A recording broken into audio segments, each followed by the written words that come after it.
آپ کو معلوم ہے کہ ایک مکڑی بچے پیدا کرنے کے بعد بچوں کے باپ کو قتل کر دیتی ہے۔ جدید سائنسی تحقیق نے یہ بات پروف کی ہے کہ ایک مادہ مکڑی بچوں کو پیدا کرنے کے بعد وہ جو بچوں کا باپ نر مکڑی ہوتی ہے اس کو قتل کر کے گھر سے باہر پھینک دیتی ہے۔ پھر یہی بچے جب پروان چڑھتے ہیں تو بڑے ہو کر اپنی ماں مکڑی کو مار دیتے ہیں اور گھر سے باہر پھینک دیتے ہیں۔ کس قدر ظالمانہ نظام ہے مکڑی کے گھر کا۔ اب آ جائیں قرآن کریم کی سورہ العنکبوت پر۔ عنکبوت عربی میں مکڑی کو کہا جاتا ہے۔ کیا وجہ ہے، کیا حکمت ہے کہ اللہ نے پوری سورت کا نام ہی مکڑی کے نام پر رکھ دیا اور قرآن کریم میں فرمایا کہ گھروں میں سب سے زیادہ کمزور گھر مکڑی کا ہے۔ اگر انسان علم رکھتے، اب اس میں حکمت کیا پوشیدہ تھی؟ جدید سائنسی تحقیق نے یہ ثابت کر دیا ہے کہ جب کمزور گھر کا خیال آتا ہے تو میں نے بھی پڑھنے سے پہلے یقیناً آپ بھی یہی سوچتے ہوں گے، اس کے جالے کی طرف اشارہ جاتا ہے کہ اس کا ظاہری جالا اس قدر کمزور ہے کہ اسے کہا جا سکتا ہے کہ اس کا گھر بڑا کمزور ہے۔ لیکن تحقیق کے بعد یہ راز کھلا کہ جو معنوی طور پر اس کے گھر کے اندرونی معاملات تھے، جو اندرونی دشمن اور خانہ جنگی کی طرف اشارہ تھا کہ اس کے اندر کتنے راز پوشیدہ ہیں، بلا شدہ قرآن کا ہر لفظ زندگی بخشتا ہے۔ جب اس صورت کی مزید تفصیل میں جائیں تو اس صورت میں تمام فتنوں اور سازشوں کا ذکر ہے۔ آغاز کچھ یوں ہوتا ہے، بہت سے لوگ ہیں جو یہ گمان کرتے ہیں کہ اس بات پر چھوٹ جائیں گے کہ ہم ایمان لے آئے اور ان کی آزمائش نہیں ہوگی، اور پھر یوں فرمایا کہ بہت سے لوگ ہیں جو یہ سوچتے ہیں کہ ہم ایمان لے آئے لیکن جب ان پر کوئی آزمائش نازل ہوتی ہے تو اسی آزمائش کو اللہ کا عذاب سمجھ لیتے ہیں۔ اس صورت میں یعنی بہت سے فتنوں کا ذکر کیا گیا۔ اب سوال ذہن میں یہ آتا ہے کہ فتنوں کا مکڑی اور اس کے جالے سے کیا تعلق؟ اس مکڑی کی جالی کو عام نہ سمجھے، اس میں بہت سے راز پوشیدہ ہیں۔ یہ مکڑی کا جال اپنے دشمن کو کیپچر کرنے کے لیے بنی ٹریپ بھی ہوتا ہے، اور اس کے جالے کا اشارہ زندگی میں ہمارے لیے بہت سی سازشوں اور فتنوں کی طرف اشارہ ہے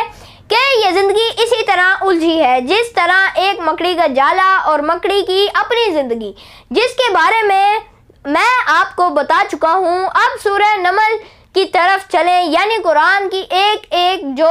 سورہ ہے اس میں کتنے راز پوشیدہ ہیں، اللہ نے نام بھی رکھا ہے تو کتنی حکمتوں کے ساتھ۔ سورہ نمل عربی میں چیونٹی کو کہا جاتا ہے۔ اب یہ بہت ڈیٹیل کے ساتھ ایکسپلینیشن ہے، لیکن اختصار کے ساتھ تعارف کیے دیتا ہوں کہ جب حضرت سلیمان علیہ السلام اپنا لشکر لے کر نکلے، یہ قرآن کا ترجمہ ہے، تو ایک چیونٹی دوسری چیونٹی سے کہنے لگی کہ اپنے بلوں میں گھس جاؤ، حضرت سلیمان علیہ السلام کا لشکر آ رہا ہے، کہیں ایسا نہ ہو کہ تم روندی جاؤ یعنی مسل دی جاؤ۔ حضرت سلیمان علیہ السلام کو چونکہ زبانوں پہ عبور تھا، انہوں نے چیونٹی کی آواز کو سن لیا اور اپنے لشکر کی ڈائریکشن کو چینج کر دیا۔ اب چیونٹیوں کے اوپر جب ریسرچ کی گئی کہ ایک سورہ کا نام کیوں رکھ دیا گیا نمل، تو چیونٹیوں کے بارے میں آتا ہے کہ ان کو بارش ہونے سے پہلے ہی خبر ہو جاتی ہے کہ بارش ہونے والی ہے، یعنی یہ ہوا میں نمی کے تناسب کو کیلکولیٹ کر لیتی ہیں، اور اسی سسٹم سے کاپی کیا گیا ہمارا جو نظام ہے جس کے تحت ہمیں بتایا جاتا ہے کہ بارش کی پریڈکشنز ہے، بارش ہونے والی ہے۔ اس سسٹم کو ہائیڈروفولی کہتے ہیں جو چیونٹی کے اندر موجود ہے، اور چیونٹی جب راستے میں چلتے ہوئے آپ نے دیکھا ہوگا کہ چیونٹی دوسری چیونٹی کے منہ کے ساتھ منہ جوڑ کر آگے گزر جاتی ہے، یعنی یہ بات بھی نہیں کرتی، اس کے منہ کے اندر سے ایک سلائیوا سا نکلتا ہے، ایک مواد نکلتا ہے جو دوسری چیونٹی کے منہ پر یہ مال دیتی ہے۔ اس میں ایک کوڈڈ میسج ہوتا ہے، دوسری چیونٹی اسی میسج کو سمجھ آتی ہے کہ وہ چیونٹی کیا کہنے والی تھی، یعنی یہ قرآن کی جو سورہ ہے اس میں اس قدر حکمت پوشیدہ ہے کہ انسان کی عقل تھک رہ جائے، اسی لیے حکم دیا گیا کہ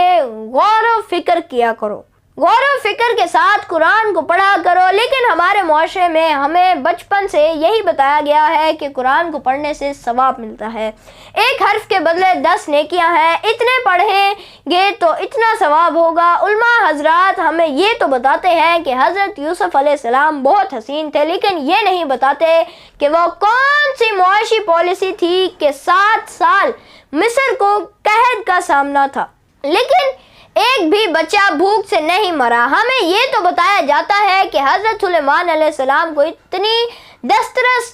تھی کہ جنات بھی ان کے تابع تھے، لیکن یہ نہیں بتایا جاتا کہ آپ کا ملک فلسطین جو کہ ایک انڈسٹریل اکنامی تھی اور ملک بلقیس کا ملک یمن ایک زرعی اکانومی تھی، ایگریکلچر اکانومی تھی، تو آپ نے فلسطین اور جو یمن تھا اس کے مابین ایک کانٹریکٹ سائن کیا تھا کہ اپنی سوسائٹی کو بہت خوشحال کر رہا تھا۔ ہمیں یہ تو بتایا جاتا ہے کہ حضور اکرم صلی اللہ علیہ وآلہ وسلم کے یہ کمالات تھے، آپ اس قدر حسین تھے، اور یقیناً بچوں کو یہ علم ہونا بھی یہ کیوں نہیں بتایا جاتا کہ ایک ایسا معاشرہ جس کی طرف آپ کو معلوم بنا کر بھیجا گیا، جہاں چھوٹی چھوٹی بات پر لوگ قتل و غارت کر دیا کرتے تھے، سروائیول کر رہے تھے، زندگی جینے کے لیے غلہ بھی نہیں تھا، لیکن ایک ایسے فلاحی مدینہ کی ریاست کا قیام کیسے ممکن ہوا کہ جس میں زکوٰۃ لینے والا کوئی نہیں بچہ؟ کیا آتی حضرت عیسیٰ علیہ السلام کی نو وائرس کی تحریک وہ حضرت موسیٰ علیہ السلام کی حکمت عملی کیا تھی کہ اتنے بڑے فرعون کے خلاف اتنی بڑی آزادی کی تحریک اور ایک بھی شخص کا قتل نہیں ہوا؟ یہ بہت سی چیزیں ہیں جو سمجھنے کی ضرورت ہے، اس لیے میری آپ سے گزارش ہے کہ قرآن کو ثواب کی خاطر نہ پڑھا کریں۔ ثواب تو آپ کو ملے گا ہی، جیسے آپ ایک کمرہ بناتے ہیں تو کھڑکی اس نیت سے رکھا کریں کہ مجھے یہاں سے اذان کی آواز آئے گی، ہوا تو آپ کو آنی ہی آنی ہے۔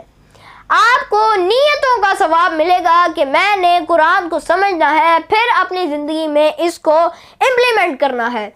جیسے حضرت اشفاق فرماتے ہیں